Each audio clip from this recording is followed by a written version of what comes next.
Olá, a paz do Senhor a todos, sejam muito bem-vindos à Escola Nos Teus Braços, hoje com o tema Não Negocie com o Inimigo. Eu quero ler um texto que está em 1 Samuel, capítulo 11, versículos de 1 a 11. Queria que você me acompanhasse nesse texto, porque nós vamos tirar lições dele. Diz assim a palavra do Senhor. Então subiu Naás, amonita, e sitiou Jabes de Gileade. E disseram todos os homens de Jabes a Naás: faze aliança conosco e te serviremos. Porém Naás, amonita, lhes disse: com esta condição farei aliança convosco, que a todos vos arranque o olho direito, e assim ponha esta afronta sobre todo Israel. Então os anciãos de Jabes lhes disseram: deixa-nos por 7 dias, para que enviemos mensageiros por todos os termos de Israel, e não havendo ninguém que nos livre, então viremos a ti. E vindo os mensageiros a Gibeá de Saul, falaram estas palavras aos ouvidos do povo. Então todo o povo levantou a sua voz e chorou. Mas eis que Saul vinha do campo, atrás dos bois, e disse Saul: que tem esse povo que chora? Então contaram-lhe as palavras dos homens de Jabes. Então o Espírito de Deus se apoderou de Saul. Ouvindo estas palavras, acendeu-se em grande maneira a sua ira. E tomou uma junta de bois e cortou-lhes em pedaços e enviou a todos os termos de Israel pelas mãos dos mensageiros, dizendo: qualquer que não seguir a Saul e a Samuel, assim se fará aos seus bois. Então caiu o temor do Senhor sobre o povo, e saíram como um só homem. E contou-os em Bezeque, e houve dos filhos de Israel 300.000, e dos homens de Judá 30.000. Então disseram aos mensageiros que vieram: assim direis aos homens de Jabes de Gileade: amanhã, em aquecendo o sol, vos virá livramento. Vindo, pois, os mensageiros e anunciando-os aos homens de Jabes, esses se alegraram. E os homens de Jabes disseram aos amonitas: amanhã sairemos a vós. Então nos farei conforme tudo o que parecer bem aos vossos olhos. E sucedeu que ao outro dia Saul pôs o povo em 3 companhias e vieram ao meio do arraial pela vigília da manhã e feriram os amonitas, até que o dia aqueceu, e sucedeu que os restantes se espalharam de modo que não ficaram 2 deles juntos. Essa é uma história que eu gostaria de compartilhar com vocês. Israel sempre esteve em guerra com os seus inimigos. Alguns Deus deixou em Israel até para prová-los, como o caso dos amonitas. Os amonitas ficaram ali em Israel, eles não foram destruídos à época que podiam, porque Deus os deixou ali. Aí acontece o seguinte, que veio um rei chamado Naás. E esse Naás, ele veio para atacar um lugar chamado Jabes de Gileade. E o povo daquele lugar, as autoridades daquele lugar, disseram assim: não nos ataque, a gente faz aliança com vocês, a gente serve vocês, a gente fica como se escravo dos amonitas. E o rei dos amonitas, o Naás, ele disse assim: olha, tudo bem, vocês podem, a gente pode fazer uma aliança, desde que toda esta cidade, todo este povo arranque o seu olho direito. E aí depois a história se desdobra com Saul levantando guerra e destruindo os amonitas. Mas eu queria me deparar com Naás e a proposta dele. Não é por menos que Naás significa serpente. A palavra Satanás, a derivação, está lá dando nome a Naás. Então Naás era um símbolo de Satanás. Era uma serpente. Era um amonita que queria não somente destruir, não somente matar, mas queria humilhar. Assim como Satanás veio para roubar, matar e destruir, em alguns momentos ele não quer matar, ele quer humilhar, ele quer destruir, ele quer roubar para você ficar no limo escravizado por ele. Em alguns momentos, matar o miserável é até uma perda para Satanás, porque Satanás ele usa a humilhação para escravizar. Então, olha a proposta dele. Diz assim: vocês, para ficar aliançados comigo, precisam perder ou arrancar o seu olho direito. E eu queria falar um pouco da perda da visão. O inimigo, muitas vezes, ele não mata, ele humilha, ele arranca a visão. E é isso que ele tem feito com muitas pessoas no mundo. Muitas pessoas perderam a visão dos céus, perderam a visão de Deus. E olha só, dizem os estudos que quando perdemos a visão do olho direito, nós perdemos a visão estereoscópica. Um nome até complicado de falar, estereoscópica. Isso quer dizer, nós perdemos a visão de profundidade. A gente não vê profundamente. Quando você perde a visão, você olha o que está aqui próximo a você. Você não consegue ter a visão do fundo, a visão do profundo. Isso é perder a visão do olho direito. Então eu queria começar essa mensagem dizendo assim, que o inimigo tem cegado o entendimento. E isso é o que diz a palavra, o inimigo tem cegado o entendimento. E esse entendimento tem olhos. E a palavra do Senhor chama olhos do entendimento. Então ele tem cegado, às vezes arrancado a visão de profundidade. Olha como a revelação dessa palavra ela é profunda. Por quê? Porque o inimigo, quando ele cega este olho, ele cega com o propósito de nos humilhar. É assim que ele faz. Por quê? Porque a gente perde a visão do profundo. E a gente podia falar muito tempo sobre ser profundo no Senhor. Nós temos vivido um evangelho de maneira rasa. Nós quem? A geração gospel, a geração que gosta de muitas luzes, que gosta de muitas cores, de muitos movimentos. A geração que secularizou a igreja, que mundanizou a igreja. E quem é essa geração? A geração que não é profunda. Nós estamos vivendo o boom do conhecimento da palavra, mas ainda encontramos muitas pessoas rasas no conhecimento, rasas na sabedoria.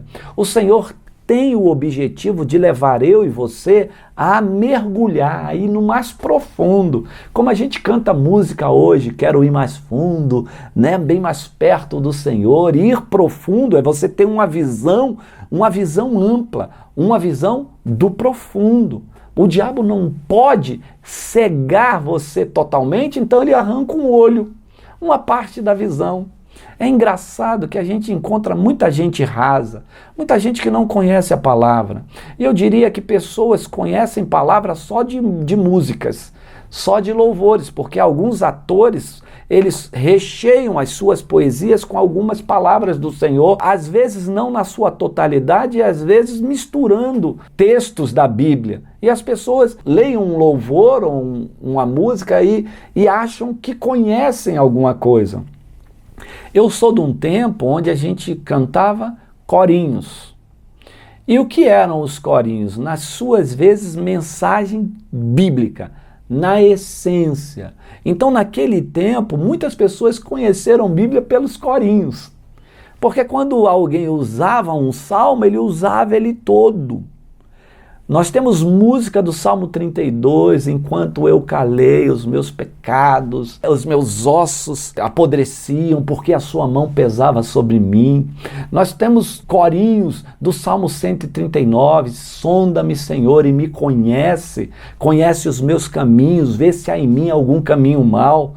Nós tínhamos corinhos do Salmo 23, o Senhor é o meu pastor e nada me faltará. Mas hoje as nossas músicas elas têm muito poema, ou muitos poemas com algumas passagens bíblicas, algumas conflitantes.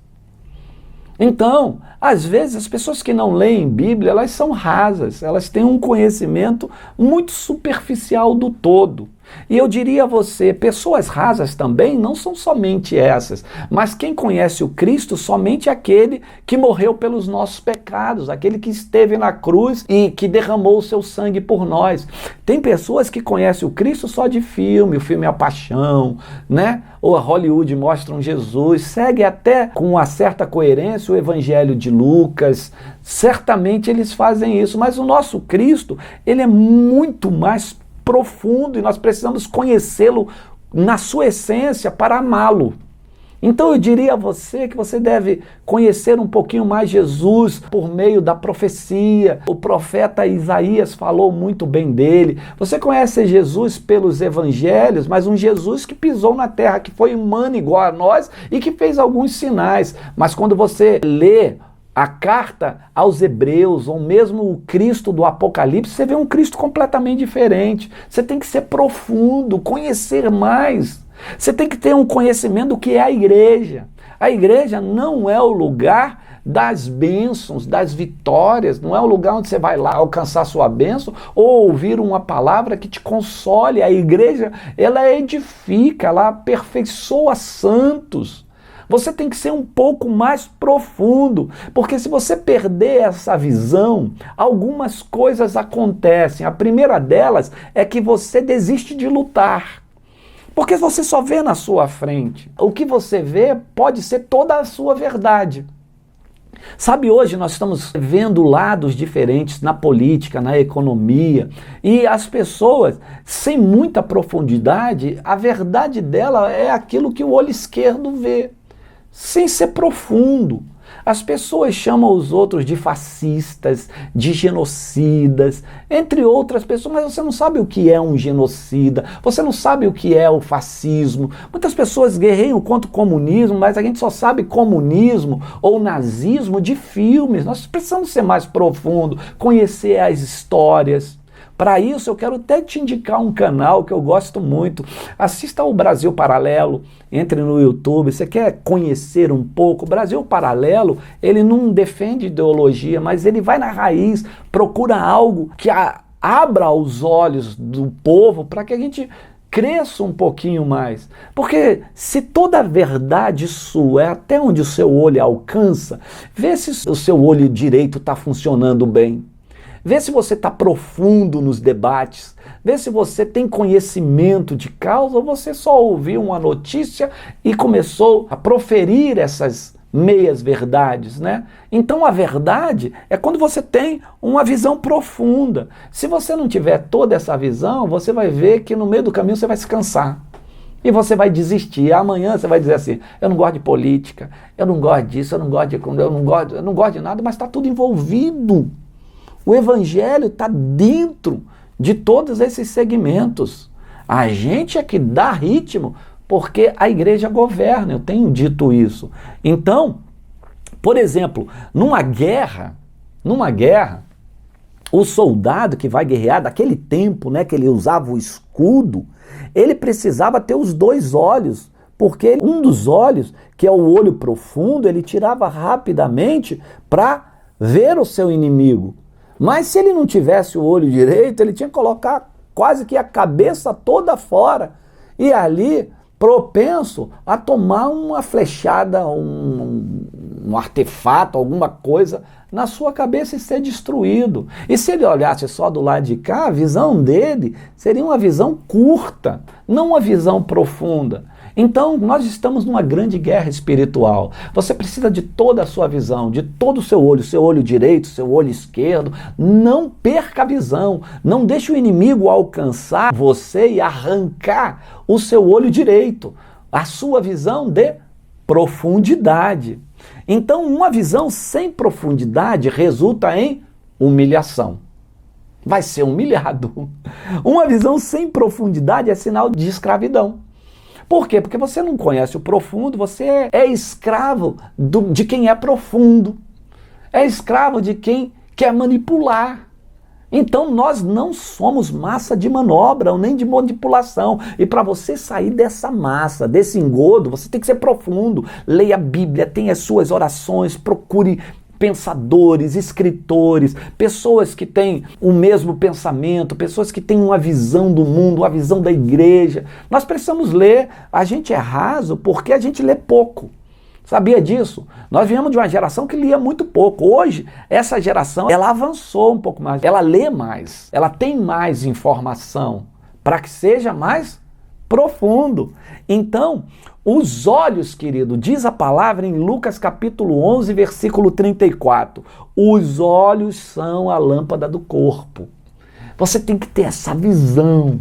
Os olhos, a visão, ilumina todo o seu corpo. Quando você enxerga Cristo, e o Senhor diz assim, olhando firmemente para o autor e consumador da fé, como eu olho com profundidade, eu olho com uma visão certa, com a visão correta, assim nós vamos vencer e nós vamos alcançar o alvo.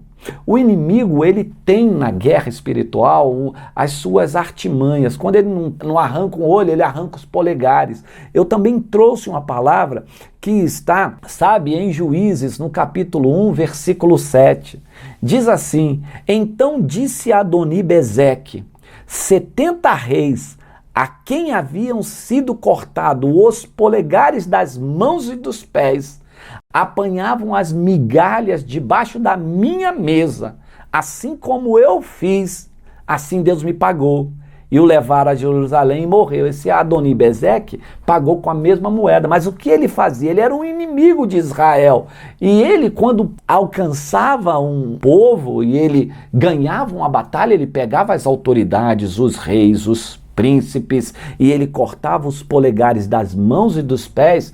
Por quê? Porque ele queria humilhar esses príncipes. Então, esses príncipes ficavam, ele deixava eles entrarem nos lugares de festa e de refeição e deixavam esses ex-reis, ex-príncipes, ex-autoridades agacharem e lamberem o chão pegando migalhas. Então o inimigo, ele quer tirar algo de nós. Primeiro a visão, segundo os polegares, porque quando você perde um polegar das mãos, você perde aquele objetivo de agarrar algo.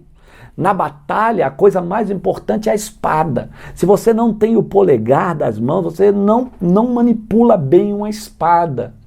É assim, como que você vai agarrar algo? E o Senhor diz que a nossa caminhada, a gente deve erguer a espada do Espírito. É com ela que nós lutamos, nós agarramos com essa mão. Quando o inimigo corta os polegares, você não levanta a sua espada. A espada é a palavra. Quando você perde o polegar, você não a agarra, você não toma posse dela. Ah, eu posso ler sem abrir uma palavra, mas isso aqui é de forma metafórica. Você não agarra a palavra de Deus, você não usufrui dos benefícios do Senhor. Então, quando nós perdemos os polegares, nós perdemos o potencial de segurar uma espada, de segurar um prato, um copo, ou agarrar de alguma forma. A segunda coisa, quando a gente perde o polegar, a gente perde o equilíbrio para andar. Tira os polegares dos pés e ninguém anda. Não tem como andar sem polegar porque você não fica em pé. Você não tem equilíbrio, você tomba. Então, o inimigo, ele gosta de fazer isso, perder o seu equilíbrio. O equilíbrio na Bíblia chama-se sobriedade. Quando você perde um equilíbrio, você tomba, meu irmão. Nós precisamos ser sóbrios. Não é assim que é o bêbado, quando ele está encachaçado. É uma pessoa que não tem equilíbrio. Então ele tomba. Na maioria das vezes ele cai. E o inimigo, ele vem com essa artimanha de nos cortar os polegares dos pés para que tropecemos. Em outras palavras, ele quer tirar a sobriedade da nossa vida, porque uma pessoa que não tem sobriedade é uma pessoa que tomba. Uma pessoa que não está viva para Deus, ela está viva para o mundo, e se estiver vivo para o mundo, não está em pé, está morto nos delitos. A outra coisa é que quando nós perdemos os polegares, né, nós nos tornamos incapazes de fazer movimentos como de uma pinça, né? Nós perdemos esse movimento aqui porque nós não temos os polegares. Então, para terminar essa palavra aqui sobre a visão e os polegares, eu queria dizer que o que difere o homem do animal é o polegar, meu filho. Os animais, né? Eles não têm esse aqui, ó, o polegar. Já viu isso? Isso difere. Uma das coisas que nos difere dos animais é o polegar. Tirar o polegar era uma maneira de fazer você virar um animal. O inimigo tenta isso dia a dia. Um mundano, um ávido pelas coisas do mundo, como um animal, comer migalha do chão. O inimigo veio para destruir, tá?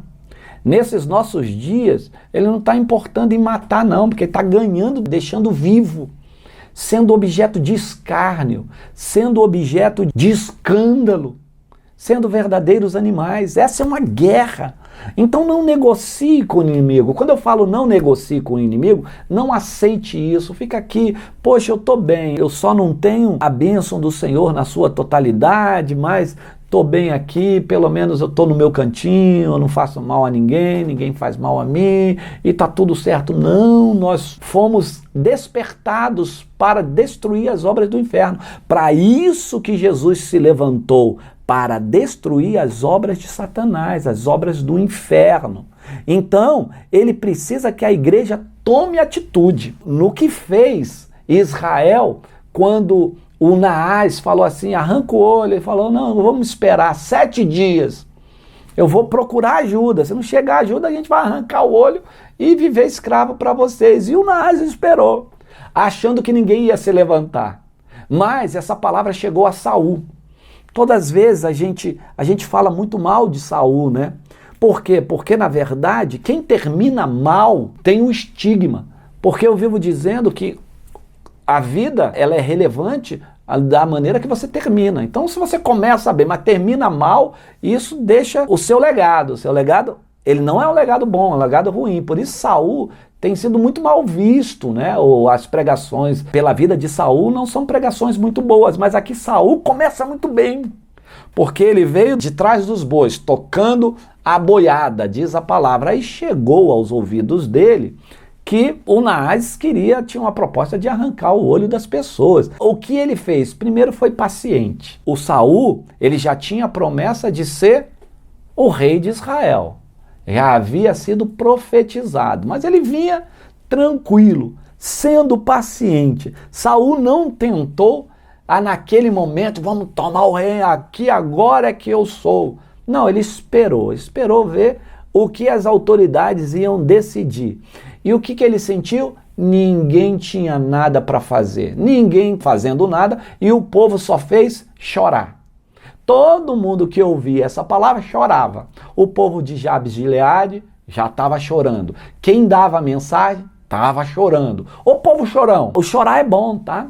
O Senhor diz assim, olha, que tem horas que a gente deve chorar e rasgar as nossas vestes. Mas esse choro é um choro de arrependimento.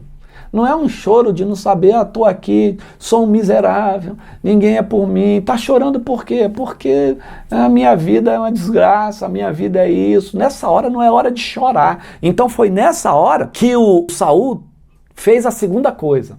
Primeiro ele foi paciente. Para a gente vencer uma batalha, a gente tem que ser paciente para observar o que está acontecendo. Mas segundo, nós temos que ter uma santa indignação.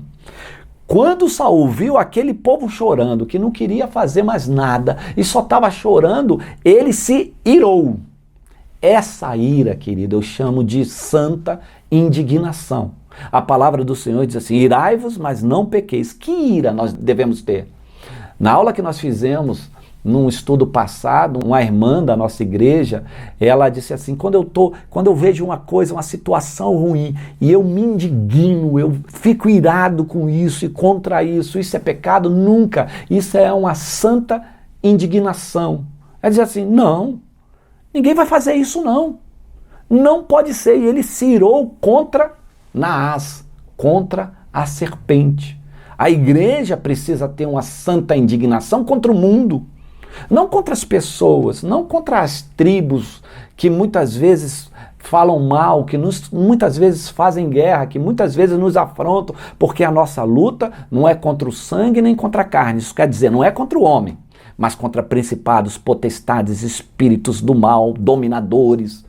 Essa é a nossa guerra. Então a nossa santa indignação é contra as artimanhas do inferno, é contra o inimigo que tem tentado cegar o seu entendimento, que tem tentado cegar a sua visão, que tem tentado cortar os seus polegares, que tem tentado levar uma grande parcela, inclusive de crentes, de pessoas desequilibradas, sem sobriedade, pessoas que um dia está de pé, outro dia está caindo, um dia estou de pé, outro dia está caindo. Aquela velha canção, tropeça aqui, cai acolá. Não, querido, alguém tem que se indignar. E Saul se indignou, ele disse assim, em hipótese nenhuma nós vamos deixar isso. Essa ira a igreja precisa ter, essa indignação contra o mundanismo, contra as maldades, contra tudo que está acontecendo aí fora. E muitas vezes essas coisas aí fora no mundo estão se aproximando ou dentro da igreja. Se ira, meu irmão.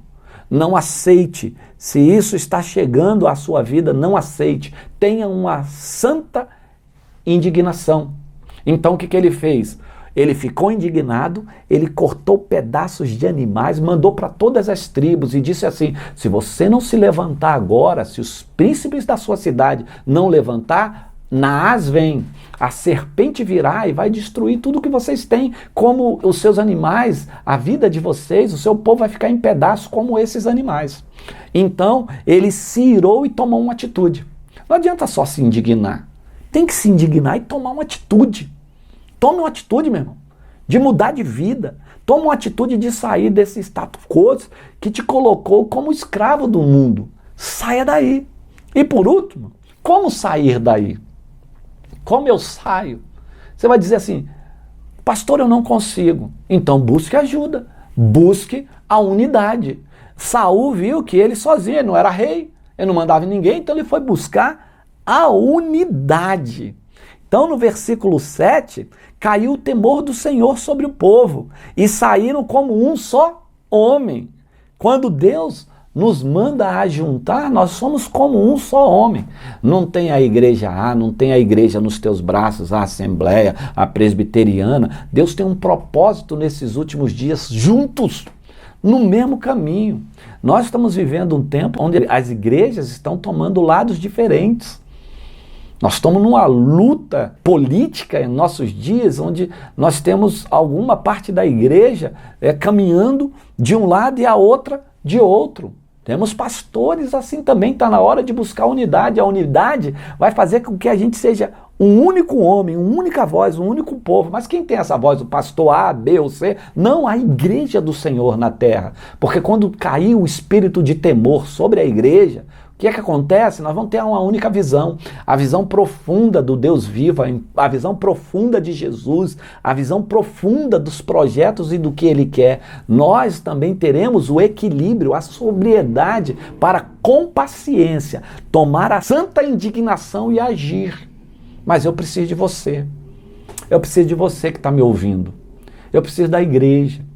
Não somente a igreja nos teus braços. Eu preciso de você que está me ouvindo em qualquer outro lugar desse país e quem sabe de outro país.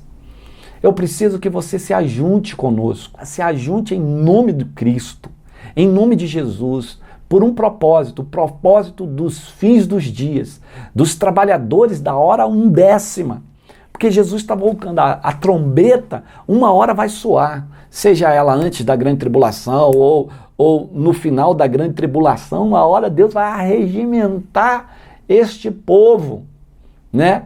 O Senhor vai nos chamar, ou na última trombeta para levar, mas antes disso, nas outras trombetas, para que a gente se una. Não negocie com o inimigo. Chegou o tempo da mais profunda santidade. Eu convoco você, como eu estou me lavando, me limpando a cada dia, para que o projeto Santidade, Vida com Deus, aconteça diante da glória do Senhor que está perto de nós, diante dos anjos, diante do Senhor Jesus, diante do Espírito Santo de Deus que está sobre e em nós. Eu convoco você para que você seja paciente na guerra, para que você tenha uma santa indignação, mas para que você, na unidade, vença os seus inimigos, porque assim Deus quer. Não deixe o inimigo te colocar para baixo, não. Você está em depressão, perdeu a visão, perdeu a alegria. Pastor, não consigo mais isso, não consigo orar, não consigo ler a Bíblia, sabe? Não consigo mais ouvir esses pregadores, não consigo mais te ouvir. Você, meu querido, vamos buscar uma restauração. Peça para Deus restaurar a tua visão, para você ter uma visão profunda, para que você seja abençoado pelo Senhor. Assim eu desejo que a revelação de Deus ilumine toda a sua casa, que você seja iluminado, que os seus olhos sejam como lâmpadas, que você se cure no corpo e que a vida de Deus te coloque em pé, porque você foi chamado para uma grande batalha e você é um homem, uma mulher que tem que guerrear e é muito importante nesse exército. Deus abençoe a sua vida rica e abundantemente.